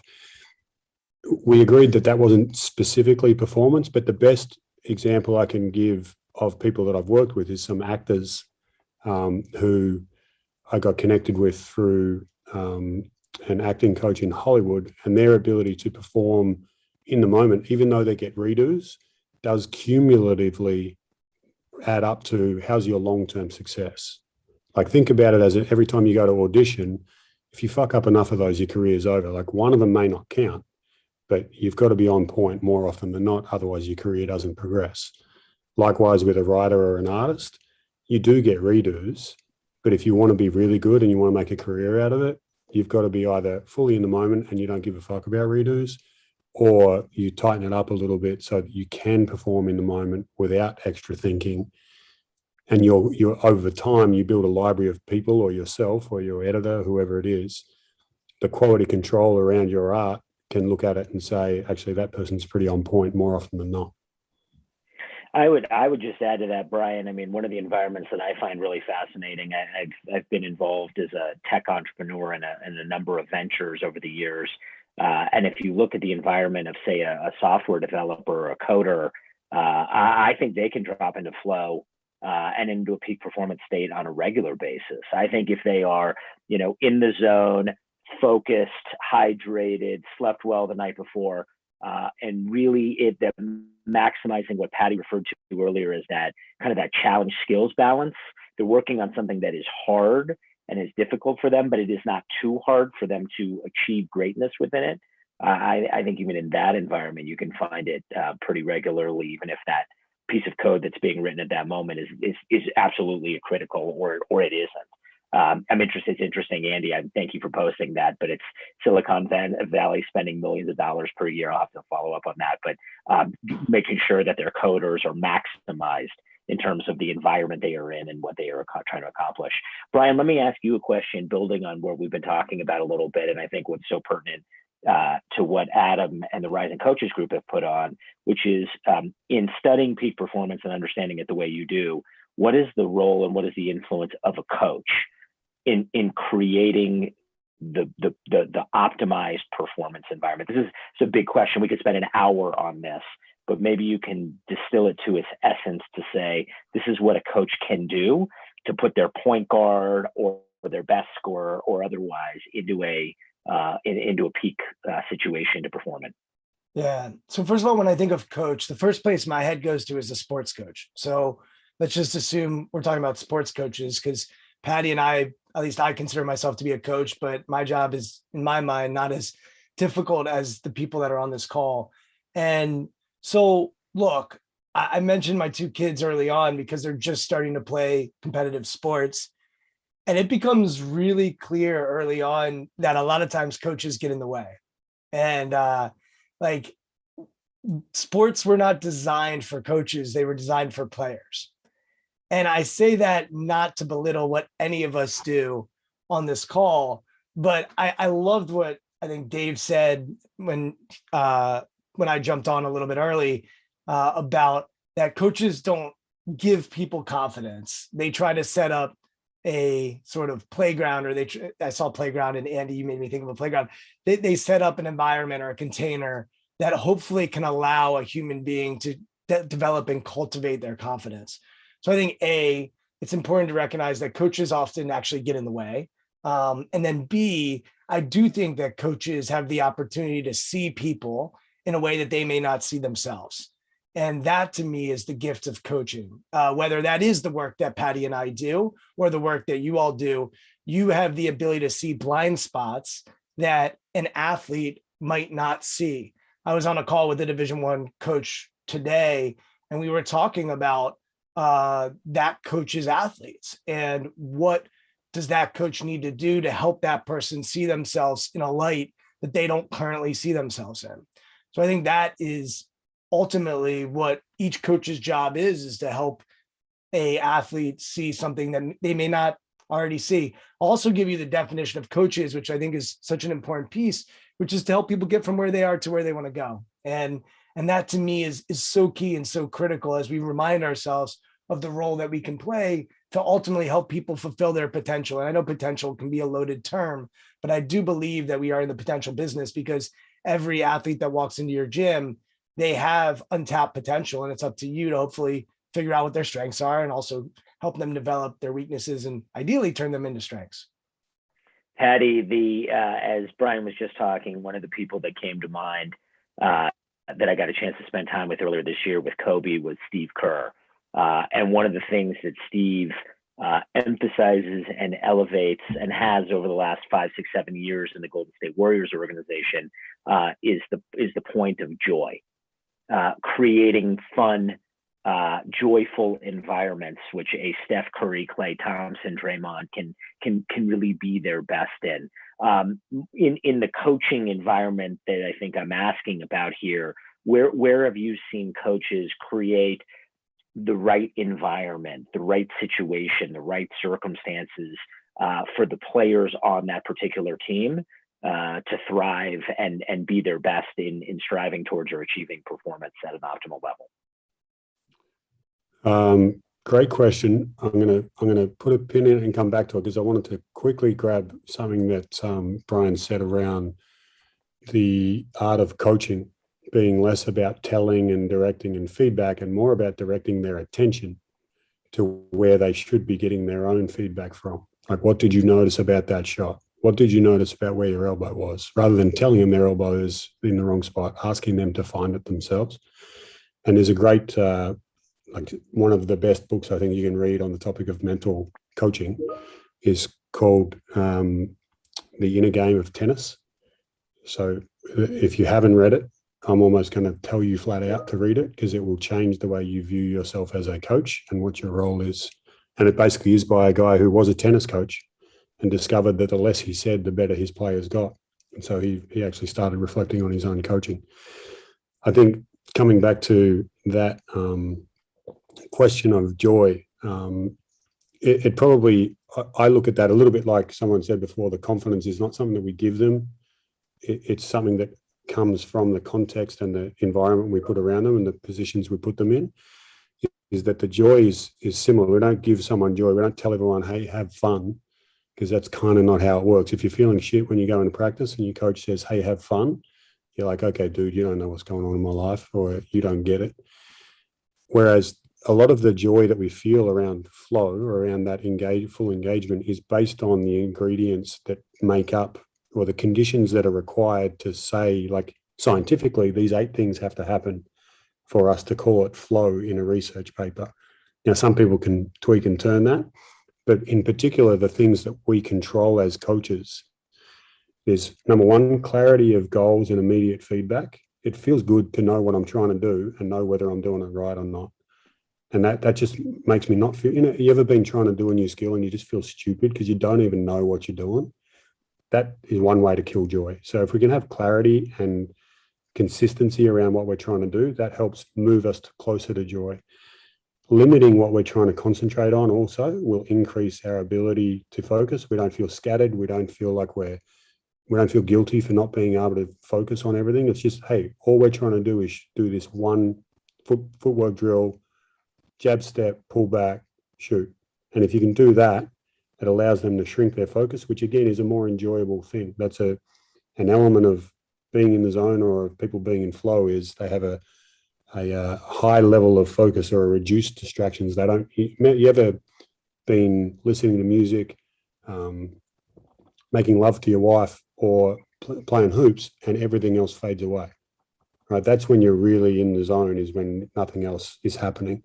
So when we can give them clear goals, a clear 1 or 2 or 3 things to focus on, and a balance between the level of challenge of the drill and their level of actual capacity to do it, generally speaking, if you can have an 80% success rate, but a 20% failure rate, that'll keep people pretty engaged. If you're Kobe Bryant, do it 50-50, failure, success, maybe even more. But if you're just dealing with your average high school kid or college kid, they need to succeed more than they fail to remain engaged. But if you can make sure there is some failure and challenge, that actually locks them in and they have a feeling of accomplishment if they're actually making progress. So those are the three biggest levers we have as coaches to manipulate the environment around someone and help them get closer to flow. And it's getting into that flow state that produces the joy. I think Steve probably does that intuitively, but he absolutely is right, is that his job is to induce joy. He can't give them fun. He just helps set it up so they can have fun. The other thing probably I'd add on to that, I'd be curious, Brian's experience with this, is competitors love competing. Like even just making a game, if you've ever been around a team, you can do all the drills you want. And then you say, hey, it's 5-on-5. Things change. They enjoy it more. It's just playing, right? And the ability to have something they're able to do, but also to challenge them with competitiveness is, to me, particularly the higher you go, the more just having competition changes people's engagement. Yeah. Go ahead, Brian. Like the joy of competition. If you can, I love combining words because a lot of times we like one word. And Paddy, like Angela Duckworth, amazing work, grit, one word. Even her definition for grit is not one word. It's passionate perseverance for long-term goals. And we often forget the definition because we just think, oh, grit it out, stay with it. But her definition is more nuanced. And so I love joy. And I think joy should absolutely be a part of anyone's success and how they determine greatness, because I think life is too short to be miserable all the time. But I love the idea of adding competition with joy. And Paddy mentioned, you talk about Steve Kerr. Both Steve Kerr and Pete Carroll's favorite book is Inner Game of Tennis. And they did a podcast together. And Pete often talks about joy and competitive spirit. The other things that I would just note is the people that we're talking about, relationships are at the core of the way that they lead and the way that they coach. Not all coaches are. There's transactional leadership and transformational leadership. And by the way, there's a lot of really successful coaches that are pretty transactional in how they coach. But I think it's important for all of us to look inward and say, what kind of coach do we want to be? Do you want to be more transactional or do you want to be more transformational? And for me, at least, I tend to lean toward the people that want to be transformational. They're also the people that will bring me in to their organization. And if you're thinking about transformational leadership, and it's about relationships and helping a human being develop, to me, there are three keys to any great relationship. It's trust, it's communication, and it's respect. And a lot of what Paddy was talking about is great elite communication. And a lot of coaches suck at communication. And so what does that look like? What does that sound like? We need to really think about the ways in which we're communicating. And as it relates to feedback, I think the best coaches in the world are the ones that are able to say when they do something wrong and own it. And I've been in locker rooms and I know when coaches lose teams, and it's hard for a coach to say, hey, my bad, because they're afraid they might lose the team, because they do need to know that you know what you're talking about if you're a leader. You can't be vulnerable all the time. There comes a time where you need to say, this is the play we're running. Trust me, we're doing it that way. However, psychological safety, whatever word you want to use, gets built off communication, trust, and respect. And when you're able to build a team and an organization with those three things in mind, they become pillars, and you can really build off that. You can get feedback. You can honesty and trust, and honesty and truth were talked about a lot on the last call. Then you can have honesty, then you can have truth. But if you don't have trust, respect, communication, you're in a bad place with your spouse or your partner, and you're in a bad place with your players or your coaching staff. One of the things that you guys have both touched on, and it goes back to Steve Kerr for a second, but I think it's a very poignant example we can build on here for a second, is that when Steve took over the Warriors organization, he happened to be partnered with what many people would say is the most joyful person ever to play the game of basketball, and that is Steph Curry. And those that know him well and have played with him meaningfully or been around him know or can see the the lightness with which, the enjoyment with which he plays the game. And that partnership, that pairing for Steve and for Steph has been a huge, huge part of their success over the last 10 or so years. My question for you guys, and Paddy, I'll go to you on this one, to start building on some of what was just discussed, is can you point to an example of a particular player who found flow, who found peak performance on a regular basis, whether they knew the recipe and the formula or whether they didn't? It can be basketball as an example or otherwise. Maybe take us through that person and what were the key ingredients to them being in that flow state on a regular basis. Great question. Can I ask a question about the question just to clarify? I'm getting to what you want. When you say found flow, you're talking about that they are a Steph Curry, where it's like that's his natural state, it's where he normally drops into, or it's someone who was struggling and we did some stuff that helped them get there? Take it in either of those places. I don't know Steph Curry, but my sense is that Steph Curry knows how to get himself into flow and knows how to stay there on a fairly regular basis. And the whole world watching one of his games sees when he drops into that state almost night in and night out. But go in an example like that, or go into an example where someone was struggling to and maybe worked their way into it, or maybe never found it. Yeah, I might use the second one only because I assume that, like me as a coach, most of the frustrations as a coach comes with dealing with people who are in the second basket, where they're not in the zone, they're not able to free themselves up. If we could all coach Steph Curry, we'd all be great coaches. Not saying he doesn't need coaching, but he's probably easier to coach than some of the kids that we've got. So I think of two people immediately, one of whom is I've got one in each of the major sports: football, baseball, basketball. And in general, they probably worked a similar pattern, even though they've ended up going very different trajectories. One of them has moved on to become an MVP. One of them has moved on to be traded, to be cut a couple of times, but he finally signed a 2-year deal at an NBA team as an undrafted free agent. And another one in baseball was a long-term journeyman, like never really threatened to be an MVP. He was drafted in like the 30th round, so he never should have been anything. But he's got himself a 10-year career. And these are all three really different career trajectories, but the similarities are the same in that at one point they had flashes where they were like, oh, that guy is capable of playing at this level, but they couldn't repeat it. And whatever the reason is that they couldn't repeat it, it's different for each of these guys I'm thinking of. One of them as a quarterback had some expectations, but was just starting to come up.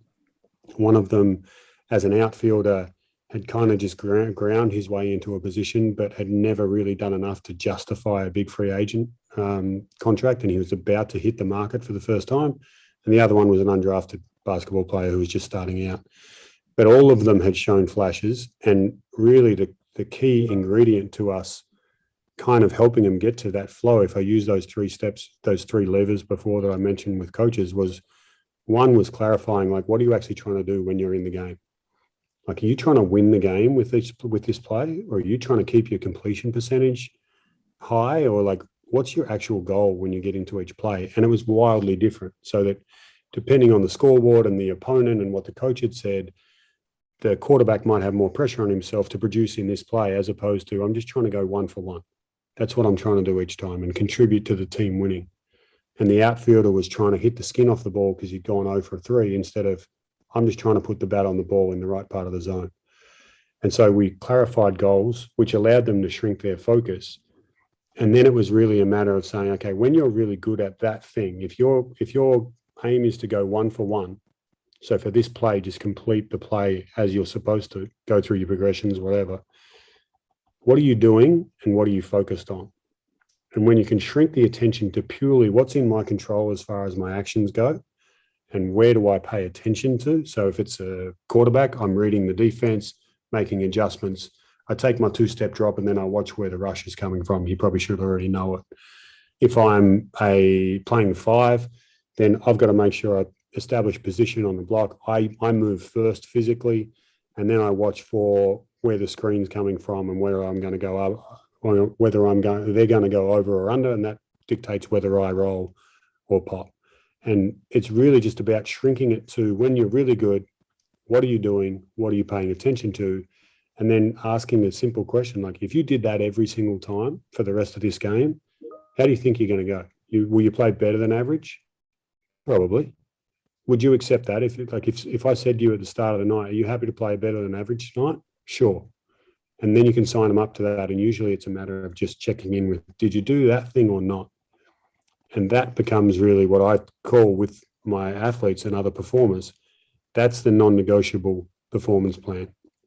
If it's totally in your control and no one can stop you doing it, and it gives you a better chance to be really good, then why the fuck would you not do that every single time?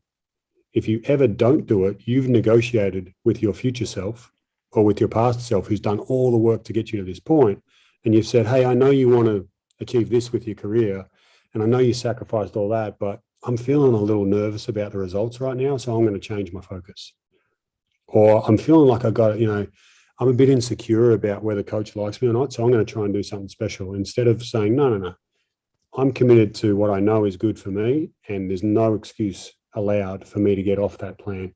When you hold an athlete to that and they recognize their own control on that, it's really, really powerful to free them up.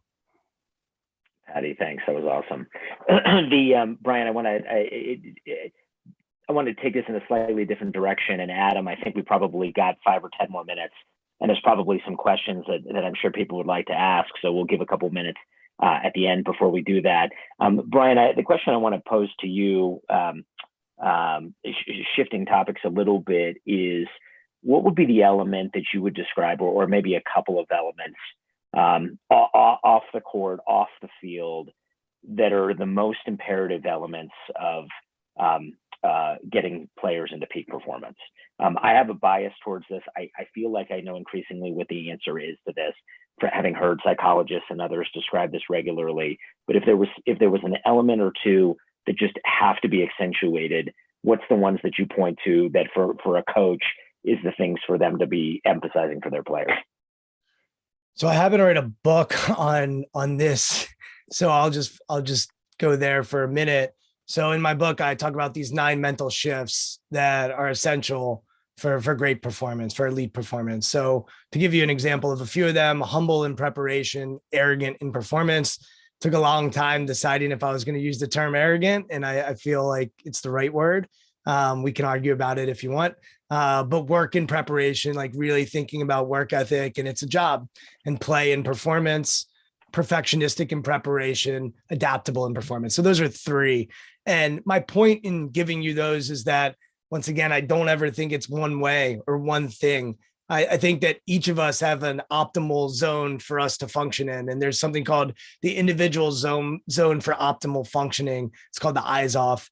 And I think one of the mistakes that we often make is to think that everybody has to be Kobe, or everyone has to be Steph Curry, or everybody has to be Candace Parker. And the reality is that each of us are a little bit different. But the idea of the shifts are to give athletes the idea and the choice really to step into, all right, what do I need to be in preparation? What do I need to be in performance? And to just piggyback off what Paddy was talking about, I don't think sports is about consistency. None of us are consistent as athletes. Like Steph has days where he goes 5 for 20. But to Paddy's point, if you prime yourself and say to yourself, hey, what do I want to do to set my mind for performance? And then are consistent with that, that can lead to better results. So to also answer the question that you were asking, Paddy, I had a golfer who was a Division I golfer, and he was in his conference championship, and we created something called an expectation scorecard. And so the expectation scorecard were 5 expectations that he had for himself for that round. And golf is cool because they actually get to carry around a yardage book. So he could actually have 5 expectations that he would set for himself for that conference tournament. It could have been take a breath before every shot, make sure that my chest is out, talk to myself in a useful way. So he had these little markers. And to Paddy's point, all of those things were in his control. And even if he had his C game that day, it was going to give him the best chance at being successful. So to me, the athletes that are intentional with how they go about setting their mind for preparation and performance, and understand oftentimes what they need in preparation is different than what they need in performance. What they need to learn and grow and master a skill is actually very different than what they need to execute. Paddy mentioned working with people that have their lives on the line, whether it's a Navy SEAL or an astronaut. Those people fascinate me, a firefighter, because the stakes are so high. And so I just think that those people are really thoughtful and intentional about how they want to show up once they are in the arena, so to speak. So for coaches, I think it's really important that you ask a whole lot of questions. When they get to you in high school or college, hey, what works for you? A high school kid, I've worked with high school kids. They often don't know. They often aren't asked, what does it look like when you're at your best? They're not asked those questions when they get to high school. You can ask those questions, and they may not be self-aware enough at 16, 17 years old to know the answer. So that's where you can bring in film. That's where you can show them in practice. There are all these opportunities to help build their self-awareness. What I love about college athletes are, for the first time from 18 to 22, 23 years old, they get to think for themselves. A lot of times in high school, they're just getting to hear their parents or their coaches or their teachers. Think about a high school athlete. They go to school, then they're in maybe study hall, then they go to practice, then they go home with their parents, then they rinse and repeat. There's not a whole lot of space to think for themselves. In college, they have more space. So if you're a college coach, it's a great opportunity to develop those young men, and if you coach women, to coach women in that way. So I just think for a coach, how do you develop it? You say, hey, what do you look like when you're at your best? How do we bring that out as consistently as possible? Score them on it. So the expectation scorecard, I have them score themselves out of 10, and they can't use 7 because 7's a cop out. So 6 or 8, but they can't use 7. And then let them score themselves. Let them build their own self-awareness. And then from there, they can go on and develop themselves. And then they're the ones shooting the ball. So they're going to have to know what they need to bring. They're the one that are between the lines. They're going to need to have that themselves. So that's how I think about it. Paddy, let me ask you one last question before we turn it to the audience and see what questions the group has. There is a retired Navy SEAL. He lives in Austin. His name is Dr. Kirk Parsley. And above everything, based on his experiences in, I think, 10 plus deployments in Iraq and the Middle East over the years, he emphasizes sleep as his core practice towards high levels of performance, and can point to the examples where with prisoners and prisoners of war, they would often prevent sleep in order to maximize what it is that they were trying to get as far as information gathering or otherwise. In having worked with athletes in all shapes and sizes, what is your feeling about rest and recovery and the emphasis of that as compared to sleep or hydration or some of the psychological elements that you and Brian have been talking about? Paddy, you're muted still. I knew it had happened once during the There you thing. go. There you go. On mute. You're on mute, the most used saying of 2020 and 2021. It's a great time to ask me that question, because those are the sort of mistakes that happen when you haven't slept. Whilst I've been, since the pandemic started, I was with the 76ers on the night that the league got shut down, went immediately into 2 weeks quarantine because there was a player on the other team. And then since then, I have spent a total, it's beyond 120 days in isolation or bubble mode, minimum. And then there's also quarantines and travel and all sorts of stuff. And when you mentioned prison, I normally wouldn't have latched onto that, but it's about as close as us free people will get, being trapped in your hotel room or a bubble or whatever it might be. And that does play with your mind, and particularly when you're changing time zones whilst you're in prison and you literally, like, your body fights sleeping, it becomes a huge problem. So I couldn't be more, I was already sold on the idea, but having lived the last year and a half in those environments and in that context, then yeah, it's the number one for me, because it changes mood, it changes energy, it changes injury risk, it changes blood flow, it changes mental acuity, it changes, like every single one of those things is vital for us to have peak performance, if that's what we're talking about. And so the amount of time now I'm spending liaising with coaches on designing the schedule to allow for sleep or to encourage sleep. So we don't start training at 8 p.m. unless you have to. But 8 p.m. means you don't really get home to eat until 10 maybe. And then when are you getting to bed and what time do you have to get up? Likewise, we don't hold meetings at 9 a.m. unless you have to, because most people, particularly young men or young women who are athletes, will sleep more than they will wake up early. They're not normally early risers unless they've been forced by habit. And the other part is to allow, if you're doing 2-a-days, to allow proper breaks where people can actually nap if they need catch up. To me, it's the number one factor where there's a competitive advantage to be had, because everyone else is maxing out on the GPS and on the weights and, using the Normatec boots and doing hot colds and all these other recovery modalities. Sacrifice it all for another 2 hours of sleep. Your body will do the rest. The number that Dr. Parsley says is 8. If you're getting 8 hours of sleep a night, you're optimizing, and anything below that you were probably not. And most people I know are not getting 8 hours of sleep a night for like anything. There's a huge variation. I know I've worked with some coaches like Cliff Kingsbury, head coach of the Cardinals now. I worked with him at Texas Tech. The man's a beast. He can cut film till midnight. And then he's in the gym at every morning at 4 a.m. full of energy. Like there's something wrong with him. He's not human. But unless you naturally have noticed that about your own rhythms, if you find yourself tired and groggy when you're getting up, then chances are you're one of the 90% who need 7 to 8 hours of sleep. If you're different, don't feel like you have to do 8 hours, but definitely for the most of us on this call, that's probably the case. Adam, how do we want to do a couple questions from the crowd, from the audience? Yeah, if you guys have questions, go ahead and raise your hand or type your name in the chat, and we'll get you an opportunity to unmute yourself and ask away.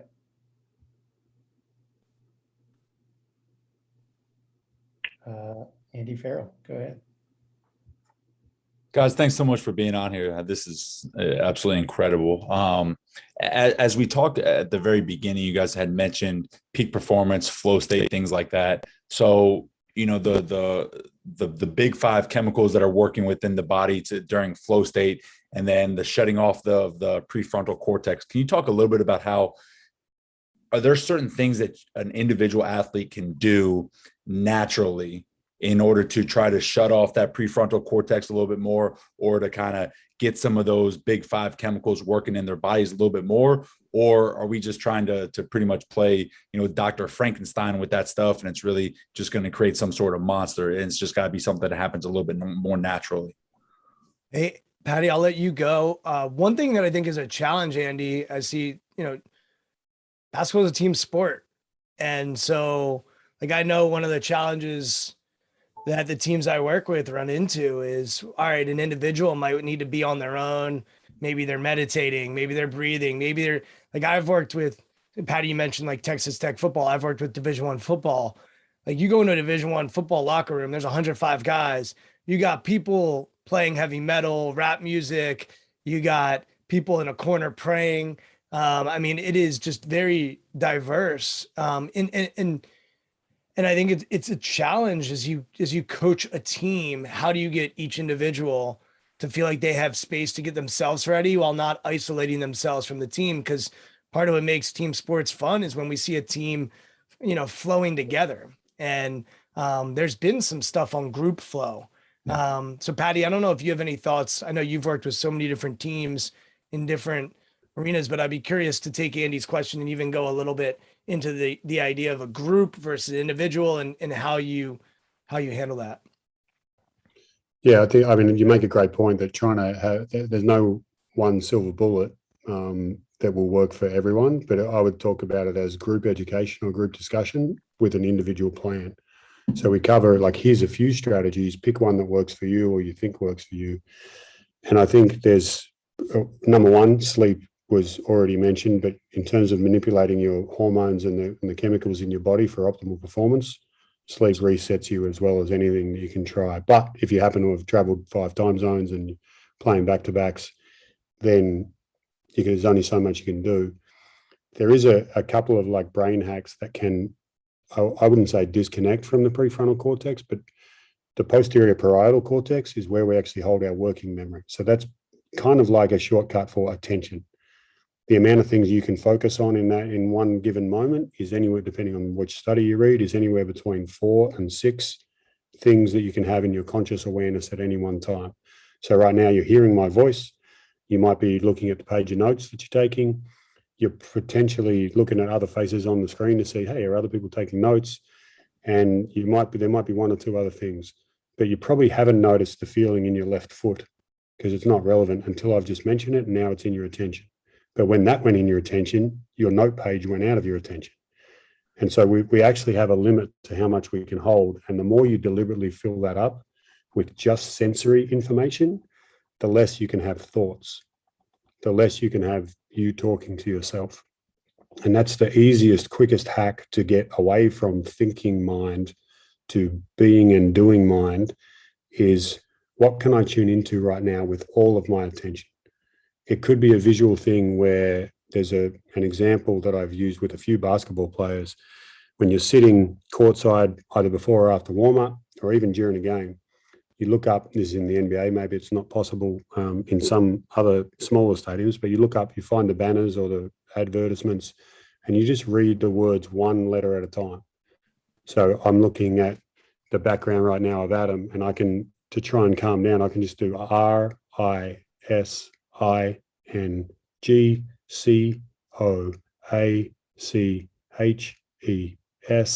And by the end of that, probably it might need a couple of longer words, but you'll automatically tune into this and less into your thoughts and feelings. Is that the whole thought process of like kind of like mindfulness and just kind of being present, calming one's own self within your like level of control is something simple like that? Yeah. And I'd even take it away from calming, because that makes it sound like excitement is a bad thing. When we're in a game or when we're getting ready for a game, I should have butterflies if I care, or I should be a little nervous if I need to be aware of what LeBron's about to do. Then rather than focusing on trying to fix my feelings, I just accept whatever my feelings are and I turn my attention to something else that's either more useful or totally bland. But either way, I stop focusing on what I'm thinking or what I'm feeling, and instead I'm tuned into, like I said in those performance plans before, where's my attention? What am I paying attention to? And what am I about to do? Brian had briefly mentioned kind of turning part of the question over to you, and I'd be curious.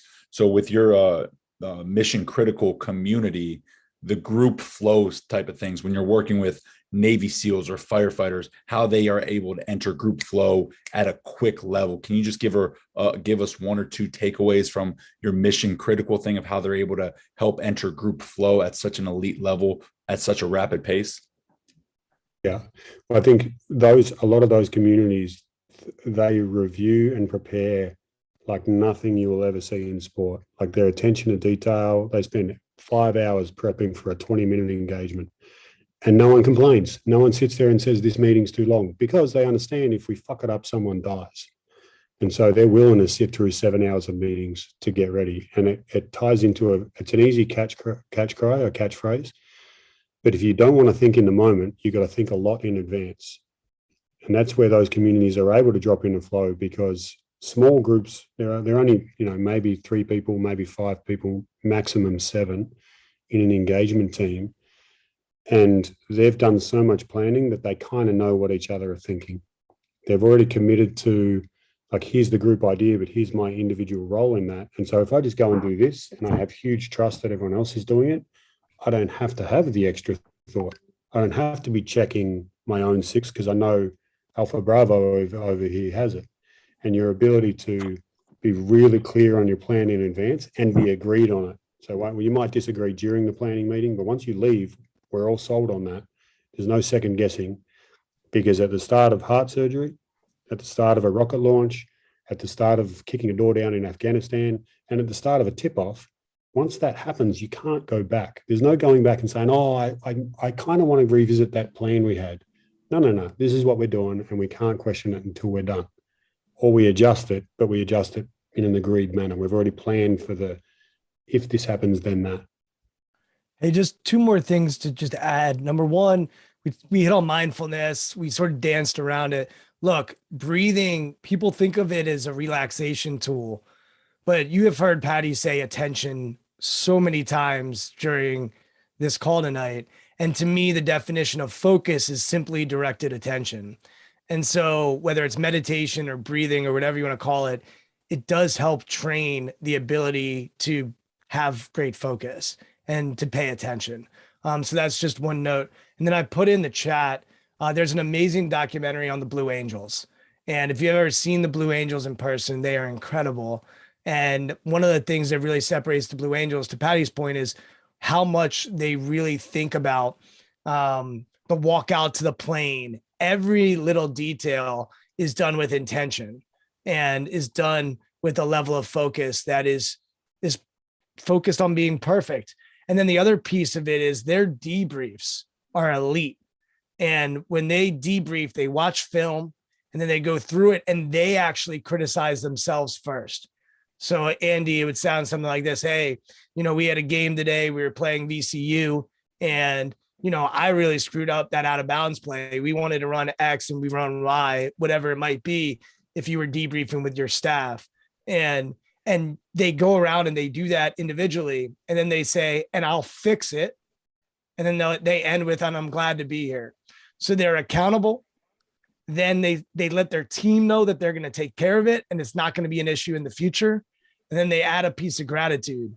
And one of the things that I'm amazed in sports is, to Brett's point earlier, it's supposed to be fun. And yet, as we get to be more professional and we take our job more and more seriously, often we lose the gratitude for the ability to work in sport. And I've seen it at every level.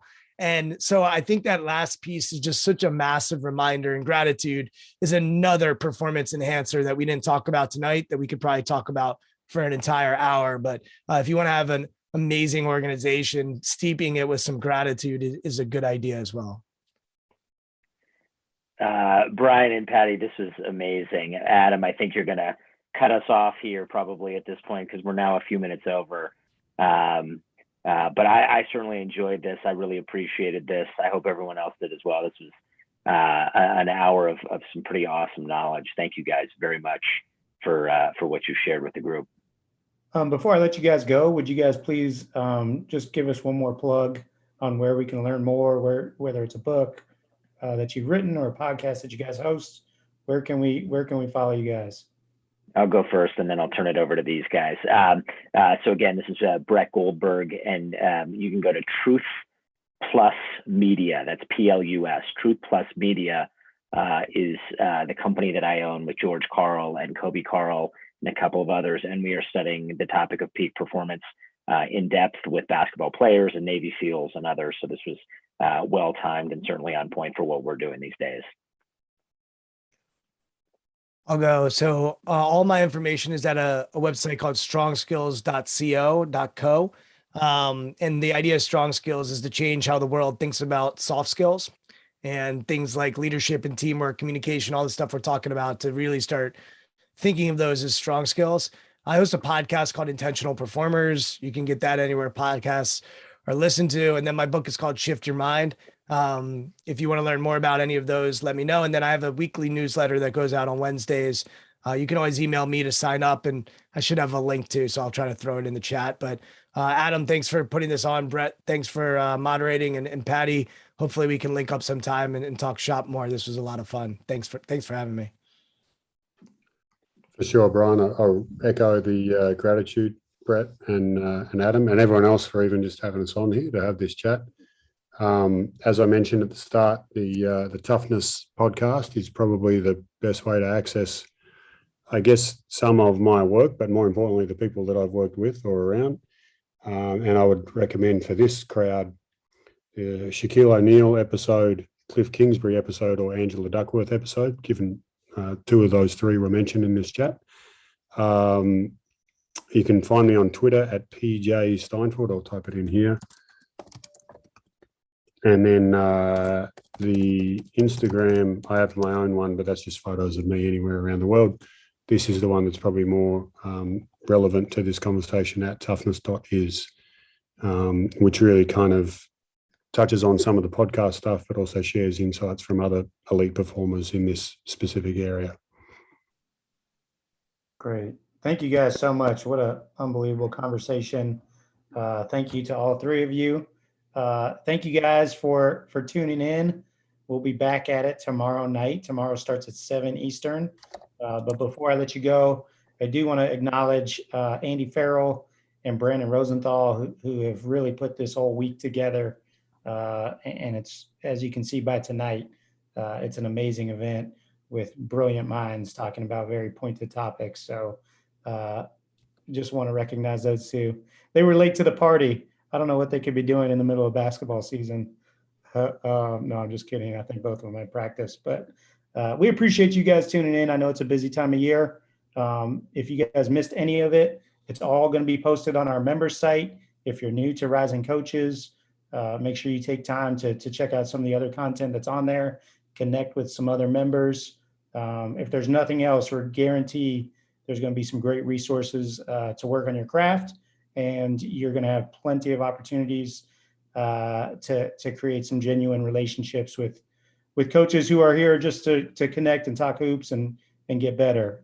We're all connected by our shared passion of coaching in our sport. So that's what it's all about. And if we can help in any way, please don't hesitate. Thanks, everybody, and hope to see you guys tomorrow.